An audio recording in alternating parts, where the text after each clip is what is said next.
I don't particularly want to talk about this serial for reasons I'll get into later, so if you have fond memories of this one or are looking for a more objective viewpoint, you probably won't find it here. If you want to skip straight on through to next week, I completely understand. The Daleks will be waiting for you at the start of Season 9.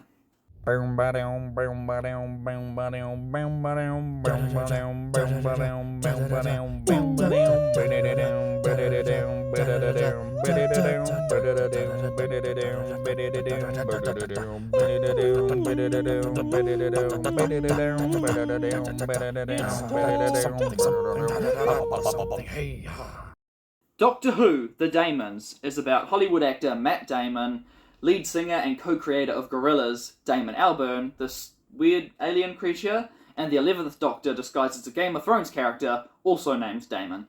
You may now laugh at my hilarious wordplay. No, instead it's a 5-part story of middling quality from 1971 that caps off the show's 8th season. The basic plot rundown is as follows. The Master convinces a town of people to help him to summon an evil creature with hopes of helping him rule the world. Sure, his TARDIS has been fixed for a couple of serials now, but he's just really bent on taking over Earth for some reason. So it's up to the 3rd Doctor, Joe, Sergeant Benton and Captain Yates to save the day while the Brigadier struggles to send backup. There, that's the essential story for you. Last week, Colony in Space brought us back to the best of 60s Who. Unfortunately, now we're back to the worst elements of 60s Who, with things just happening for no rhyme or reason. It really did feel like I was watching Season 1 or 2 again. Personally, I felt like there was a severe lack of narrative cohesion throughout the story. My advice would be to tune out anything that's not revolving around the Doctor, the Master, and occasionally Joe. Forget the townsfolk, unit, and whatever this is supposed to be. No, really, it goes on like this for ages. Are you bored yet? Oh, hurry up! Okay, before I go any further, I need to address why I personally don't like this, and why it might seem like I'm coming across as unnecessarily harsh. As a Christian, I detest all this occult stuff. Sacrifices, rituals, all that rubbish, I just can't get into it. Now, I pride myself on being able to appreciate things for their own objective value while also providing my own subjective opinion. That's how I can appreciate a good quality product without personally enjoying it myself. And I know having faith of any kind these days is hardly a relatable trait, but please don't confuse me with some bigoted, sign-wielding moron who would never read the Harry Potter books or play the Pokemon games because they're evil. No. I just don't like any of this occult nonsense.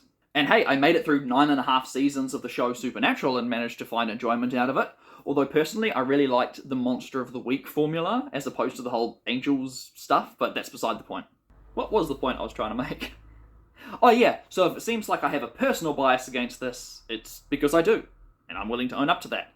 And it's the same reason why I'm going to gloss over a couple of 4th Doctor stories when the time comes. For now, though, I'm willing to give this one credit for having a very effective atmosphere and a satisfying ending. Like, that final scene is a really good way to finish a season. And Roger Delgado commits to his most over-the-top performance yet as the Master. The rest, however, I wasn't willing to cut any slack. This turns the camp level up to 11. The acting, for the most part, is so melodramatic and unnatural. Like I mentioned at the start, a lot of stuff of no consequence happens, like the Doctor gets frozen for half an episode and is just completely fine. The winds can control people's minds once. And there's a woman who just claims she's a straight-up witch. Oh, and do not get me started on this goofy-ass gargoyle bumbling around like a... Well, I actually can't think of anything that stupid to compare it to. There are some straight-up contradictions, like when the big bad guy tries to insinuate that his kind were responsible for the destruction of Atlantis. But, no you weren't. We were there, we saw what happened, remember? You weren't there, we were. What, are there like 3 different versions of Atlantis or something? Wait, really?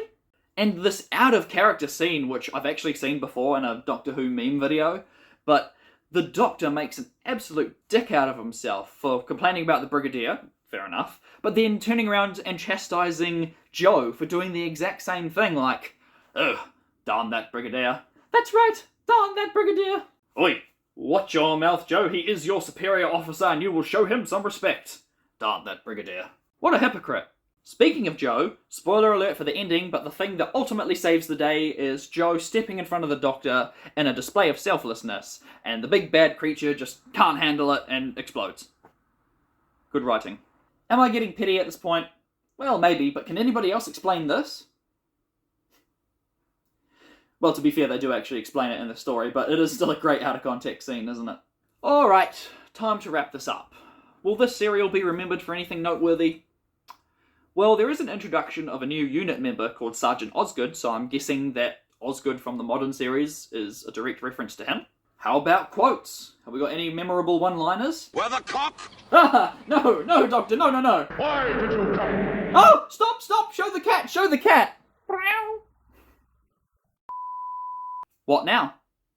Well, I know that the Season 9 Blu-ray box set has released in the UK, but it's not even available to pre-order here in New Zealand or even Australia at the moment. And I'm not wanting to wait for it to release, because the last time I waited for a recent release, I spent 2 months eagerly anticipating it, really wanting to make more videos, and when The Abominable Snowman finally came out, it was just average. No, I'm gonna keep going, but